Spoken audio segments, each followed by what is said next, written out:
Bonjour à tous, on est dans la 7e partie, je pense, de cette série. Et là, on en est à la révolution industrielle et la révolution culturelle. Bon, c'est pas un cours d'histoire, c'est juste qu'il faut un petit peu comprendre cette histoire-là et c'est quoi l'état du monde musulman pendant cette époque-là pour comprendre le monde musulman d'aujourd'hui. Je disais juste dans la vidéo précédente, je parlais des aspects économiques de la colonisation. Bon, les aspects économiques de la colonisation sont plus ou moins faciles à savoir. Il y a facile à savoir, oui et non en fait. Ce qui est facile à savoir, c'est qu'au début, il y a eu une sorte de pillage des richesses des pays colonisés. Et puis, dans le temps de la révolution industrielle, par exemple, l'Angleterre, c'était devenu comme l'usine qui fabriquait les vêtements, comme on pense aujourd'hui au Vietnam ou à la Chine ou l'Inde, parce qu'ils faisaient venir les matières premières des pays colonisés, que ce soit le continent américain ou les pays africains ou les pays asiatiques, et puis eux, ils avaient la technologie, ils avaient fabriqué la technologie, les machines donc, et ensuite ils revendaient leurs produits fabriqués. Bon, c'est exactement la même chose avec les machines. Ils faisaient venir aussi les produits de base, on va dire, ou les ressources naturelles, et eux, ils ont la technologie. Après, ils revendaient aux pays colonisés leurs machines. C'est exactement ce qui se passe encore aujourd'hui, avec la différence que maintenant, ou depuis longtemps, les Européens ont décidé de délocaliser leur fabrication de vêtements, ou de fabrication de toutes sortes de choses, même d'électronique ou de choses comme ça, dans les pays qu'ils avaient colonisés avant. Donc, ce qui est intéressant, c'est que cette colonisation-là, même après l'indépendance des pays, elle a gardé un certain rythme, on va dire, une certaine marche en avant. Par exemple, aujourd'hui, on est loin du monde de la colonisation, peut-être depuis la fin de la Deuxième Guerre mondiale, quelque chose comme ça. Et puis on voit encore que le savoir technologique, l'innovation technologique se retrouve en Occident. Et ce sont encore les pays qui ont été colonisés qui, eux, fournissent non seulement la matière première, mais maintenant ils fournissent même les cerveaux. Donc on parle en Afrique ou dans d'autres pays, on parle de fuite des cerveaux. Ça veut dire que non seulement ils ont pillé les richesses naturelles de ces pays, mais en plus de ça, ils ont pillé les ressources humaines de ces pays. Après l'indépendance des pays en général, ce qui s'est passé aussi, c'est qu'il y a eu une installation de dictature dans quasiment tous les pays du monde musulman, ou avec certaines exceptions. Mais en tout cas, si on prend le monde musulman qui est entre, je ne sais pas, le Maroc jusqu'au Moyen-Orient, ce qui s'est passé, c'est vraiment ça, c'est l'installation de dictatures qui ont duré, je ne sais pas, une trentaine d'années, quarantaine d'années, cinquantaine d'années. C'est jusqu'à aujourd'hui, en fait. On ne s'en est pas encore débarrassé. Jusqu'à ce qu'on appelle les révolutions arabes. Bon, on y reviendra. Hein. Alors, pourquoi je vous raconte tout ça? Parce que pendant le temps de la colonisation et pendant le temps des dictatures, parce que ça a été premièrement comme une sorte de colonisation extérieure, après ça a été juste une colonisation par un intermédiaire.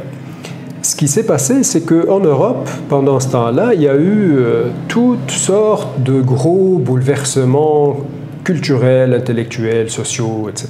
Des mouvements démocratiques, des révolutions culturelles, des revendications sociales, des mouvements démocratiques, des mouvements syndicalistes, etc. Dans le monde musulman qui a été mis sous la dictature, sous l'occupation, la colonisation, et ensuite sous la dictature, ça a été comme une sorte de couvercle qui a été mis dessus, sur la société entière. Et donc, ce qui est arrivé, c'est que, oui, il y a eu, bien évidemment, des mouvements sociaux et toutes sortes de mouvements intellectuels. Je ne dis pas qu'il n'y en a pas eu. Mais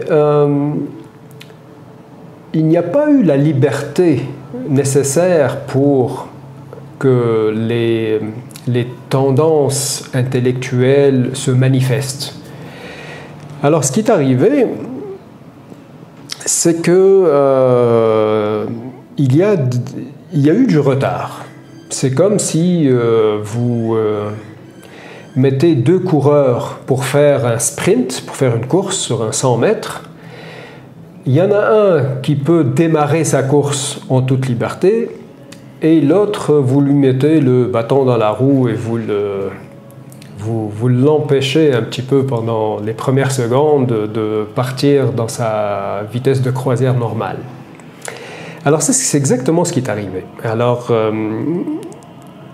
c'est pour ça d'ailleurs qu'il y en a qui disent souvent que les débats qu'on voit aujourd'hui dans le monde musulman ressemblent un petit peu à ce qu'on voyait en Europe pendant le Moyen-Âge. Vu comme ça, oui, ils ont un peu raison, mais la cause, ce n'est pas le retard historique ou religieux de l'islam par rapport au christianisme ou un truc comme ça, c'est pas ça.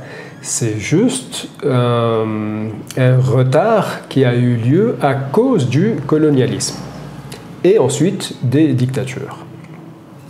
D'ailleurs, pendant la période de la révolution industrielle, même un petit peu avant, jusqu'au 19e siècle ou 20e siècle, il y a eu ce qu'on appelle en Europe une révolution scientifique.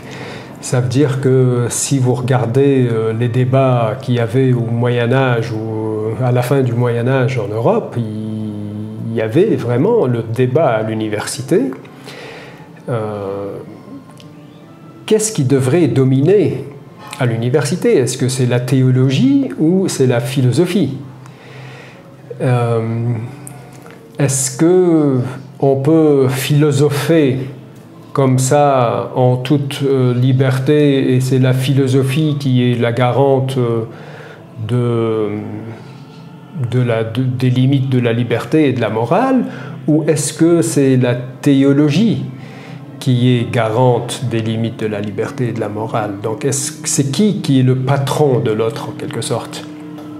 Alors, je vous parle de ça parce que cette question-là a été tranché en quelque sorte en Occident, malgré qu'il y a aussi en Occident toutes les mouvances politiques et idéologiques. Mais ce débat-là n'a pas vraiment été tranché au sein de la société musulmane. Moi, je me rappelle, il y a quelques années, je parlais avec un salafiste, j'avais une discussion avec un salafiste. Et c'est important d'avoir des amis islamistes, salafistes, musulmans, laïcs, pour voir vraiment comment ils réfléchissent. Mais moi, j'aime bien avoir des discussions avec toutes sortes de monde, comme ça, pour essayer de me mettre dans leur tête. Et donc, j'avais une discussion avec ce salafiste, et je lui disais, je me rappelle que... je dis que moi, j'étudiais la philosophie, ça m'intéressait, la philosophie, les religions, etc. Alors il m'a dit, ça c'est une très grande erreur de faire ça. J'ai dit pourquoi? Il m'a dit parce que pour étudier la philosophie et les religions et les différents courants religieux, etc., avant tout, il faut étudier le Coran et la théologie musulmane, en quelque sorte. En arabe, c'est al-fiqh. Et c'est une fois que tu as maîtrisé les textes sacrés, l'interprétation des textes sacrés dans l'islam, etc., c'est à ce moment-là que tu peux aller étudier la philosophie en tant que telle, la philosophie qu'elle soit occidentale ou musulmane ou bouddhiste ou orientale ou peu importe. Alors vous voyez comment cette personne pense. Eh bien, sa façon de penser n'est pas nécessairement très minoritaire, on va dire, dans le monde musulman. Non seulement elle n'est pas très minoritaire, mais en plus ce débat-là, du point de vue des idées, du point de vue du débat des idées, n'a pas vraiment eu lieu. Ou s'il a eu lieu, c'est juste à travers des livres, ici et là. Et ces livres-là, ou ces écrits-là, ont souvent été ou bien interdits, ou bien ignorés, ou bien ils n'étaient pas présents dans l'enseignement à l'école pour différentes raisons. Parce que, comme je vous disais, c'était la colonisation, et deuxièmement, il y avait les dictatures. Et les dictatures, en quelque sorte, je ne peux pas dire que les dictateurs étaient comme des ambassadeurs des colonisateurs, mais c'est pas exactement comme ça, mais c'était des dictateurs qui jouaient le jeu des Occidentaux, qui faisaient leur affaire. Ils avaient le soutien des Occidentaux. Quand je dis des Occidentaux, surtout les pays colonisateurs, la France, l'Angleterre, etc., donc les Européens, et ensuite aussi, bien sûr, ils avaient la bénédiction, on va dire, des Américains. Quand je parle des dictateurs, je parle du temps de Kadhafi, Saddam Hussein, Hosni Moubarak, Bourguiba, Ben Ali. Il y avait dans chaque pays un dictateur comme ça. Donc pendant ce temps-là, comme je vous disais, il n'y avait pas d'éducation. Il y avait une éducation religieuse, mais il n'y avait pas d'éducation philosophique, politique par rapport au monde musulman. Il y avait plutôt une tentative d'occidentaliser la pensée musulmane. Bon, qu'est-ce que ça veut dire occidentaliser la pensée musulmane? Ça veut peut-être rien dire, mais en tout cas, c'est ce qui explique que moi, par exemple, je vous parle en français. Où est-ce que j'ai appris le français? Je l'ai appris à l'école, dès l'âge de, je ne sais pas, 7-8 ans. Si vous allez en France, vous n'allez pas trouver quelqu'un en France, où ça va être rare d'en trouver, qui va parler aussi bien l'arabe que moi je parle le français. Si vous allez aux États-Unis, la même chose. Vous n'allez pas trouver quelqu'un, un Américain, qui parle aussi bien l'arabe que moi je peux parler l'anglais. Et l'apprentissage de la langue, c'est aussi l'apprentissage de la culture, de l'histoire, etc. Donc il y a eu comme une sorte de falsification de l'histoire. J'en avais déjà parlé avant. L'histoire que je vous ai racontée par rapport à cette discussion que j'ai eue avec le salafiste en question, elle en dit très long sur la domination entre la théologie, la religion, la morale religieuse et l'éthique scientifique ou la science. Est-ce qu'il y a une éthique scientifique?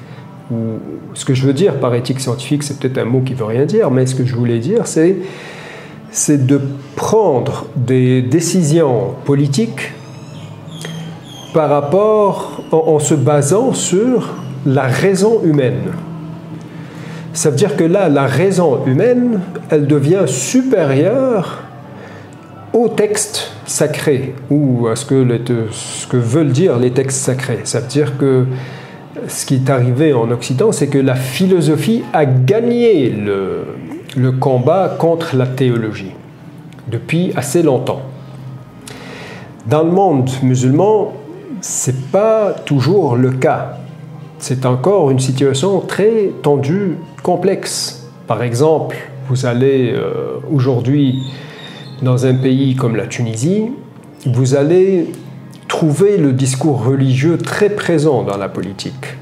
Vous allez voir comment les gens réagissent par rapport à des lois concernant l'héritage, par exemple, vous allez entendre même le chef de l'État lui-même qui va utiliser le Coran pour parler des lois qu'il faudrait adopter dans le pays. Ça, dans le monde musulman, c'est encore perçu comme quelque chose de normal. C'est quelque chose de même, parfois, de bien vu. Ça dépend par qui, parce que les sociétés sont divisées. Mais je vous en parle parce que un truc comme ça, en France ou en Angleterre ou aux États-Unis, ça serait un petit peu plus difficile à voir. Ça va être quelque chose de très marginal. Un chef d'État ou un ministre ou un chef du Parlement, quelque chose comme ça, qui va dire « cette loi-là est meilleure que celle-là parce que celle-là, elle respecte la Bible ».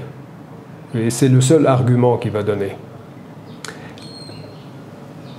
C'est un peu ça ce qui se passe dans le monde musulman. C'est qu'on ne sait pas encore quelle est la justification d'un argument qui tient la route.